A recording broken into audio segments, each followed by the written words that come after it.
Hey YouTube, Joyboy here.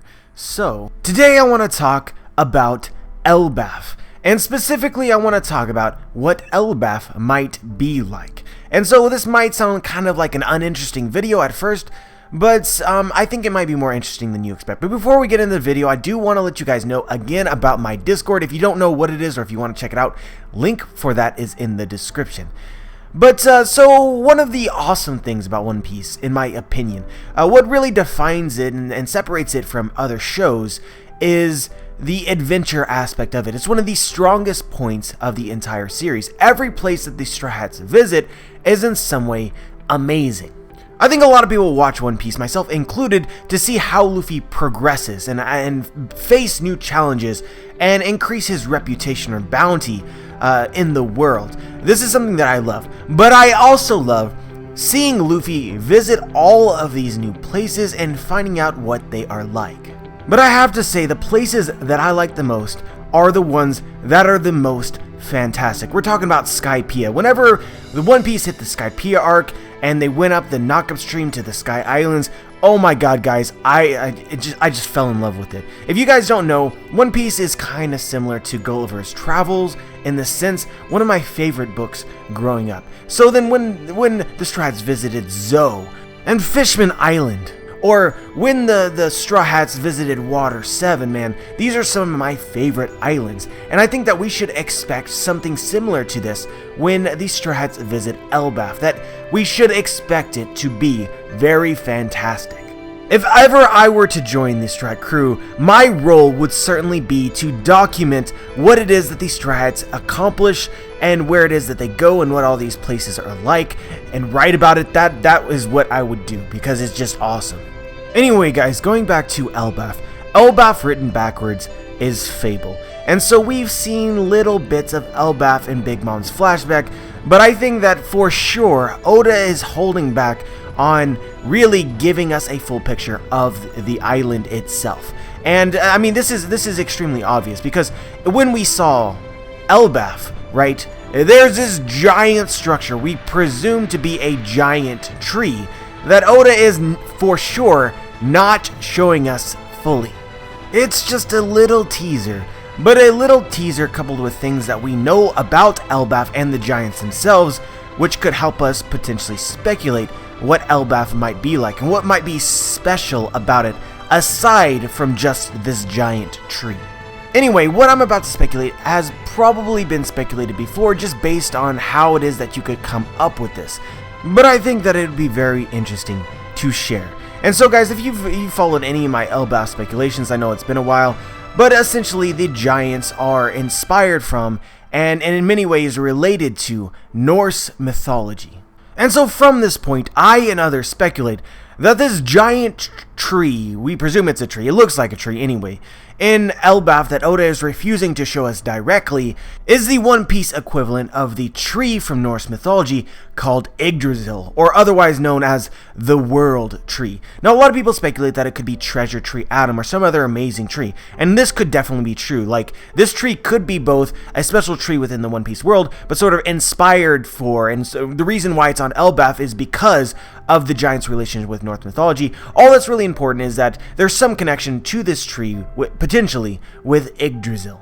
And so the other speculation, in which I've been arguing for, is that this tree might also have some connection to Giant Jack from Skypiea. So if you don't remember, Giant Jack was the beanstalk-like plant, essentially, that was holding up Jaya within the Sky Islands. And without getting into the details of the theory itself, essentially it's kind of strange that there is this giant beanstalk within the Sky Islands, and you kind of suspect that, being a large plant that it is, that it might have its base rooted in some way to the actual blue sea. And so there's several ways that it could work. This giant tree could actually be a giant beanstalk that's branches extend very far and wide out into the sky within the Sky Islands, or it's possible that Giant Jack, the beanstalk itself, are vines that sort of wrap around this giant tree.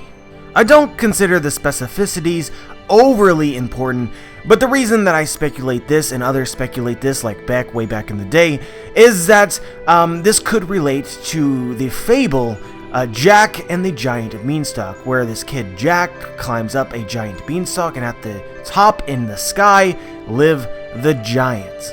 So there's several things that I want to say, and I want to speculate. So first off, if the giants potentially are, if Elbaf is in any way related to Jack and the Giant Beanstalk, then you would expect that there to be some giants that would actually live at the top of this tree, which could be related to Norse mythology, it being Yggdrasil. But we've actually seen Elbaf, and we know for sure that at least some of the giants don't actually live at the top of this structure or this tree, they live at the base. We can see this with, the Elbaf giants themselves, and where Big Mom was specifically raised for some time in her past with Mother Carmel. And so my thoughts are that it seems really reasonable to me that perhaps there's some giants who live at the top are actually maybe the royalty of the giants. Whereas your average common folk giant wouldn't live at the top, they would live at the base.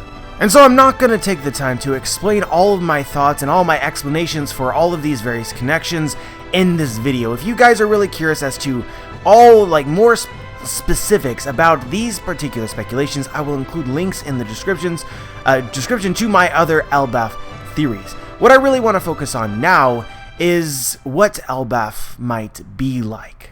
If you believe, like I do, that there might be some giants that live at the top of this tree, and some that live at the bottom of this tree, a very interesting parallel arises, and this relates again to Yggdrasil. Now, Yggdrasil is known as the World Tree, and the World Tree essentially houses what's called in Norse mythology the 9 realms. If you've been watching any Marvel movies recently, and specifically been watching Thor, you've undoubtedly heard about the 9 realms. And so, what the 9 realms are is basically the various places in which the different kinds of beings within the Norse cosmos can be found.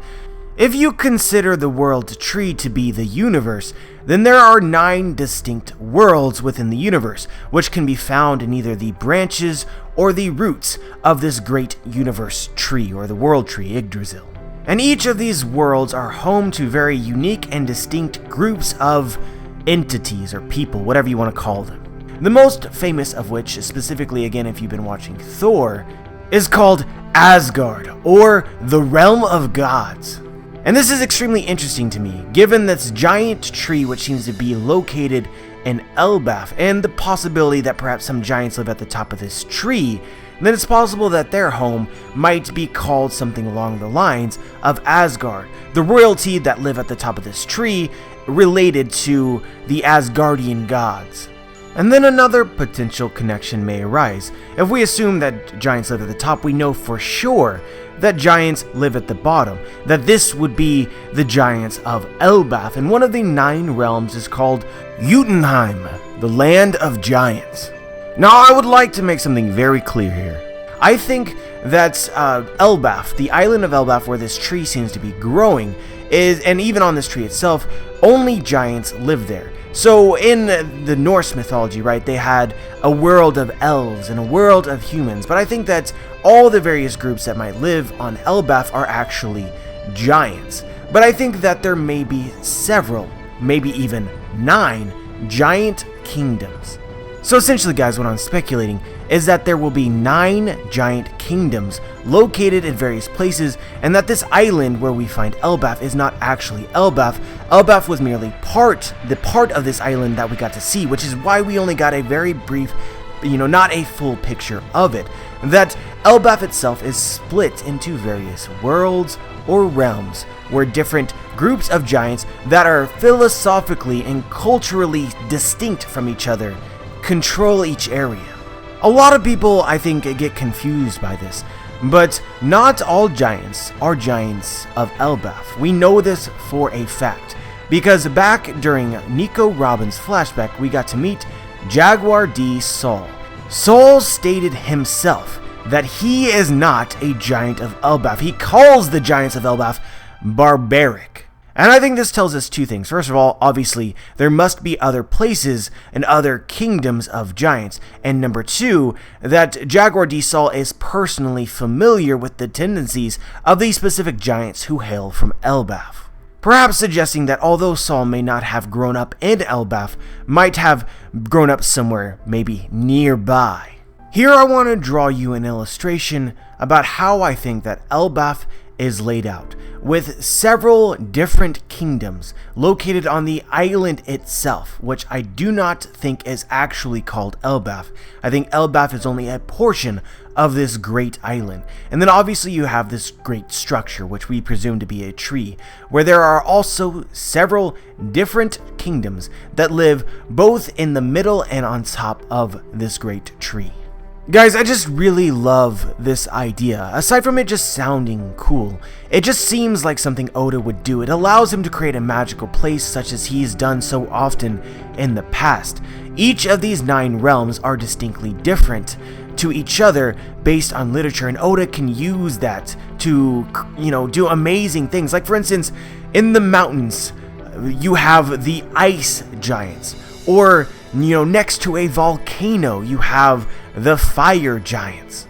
We've already seen in the One Piece world that there are several giants that are just so much smaller than others. Well, there's a realm in Norse mythology for dwarves, so maybe in One Piece this would be the realm of the dwarf giants. And I'm also always talking about parallels between pre and post timeskip, and in the pre-timeskip we had an archipelago, or basically a series of connected islands that are very close to each other. It's possible that this same concept works for the race of giants, that Elbaf is in fact its own actual island, but it's also very near several other islands that are all interconnected by this great tree. And what we actually see in Elbaf is merely a great root of this tree.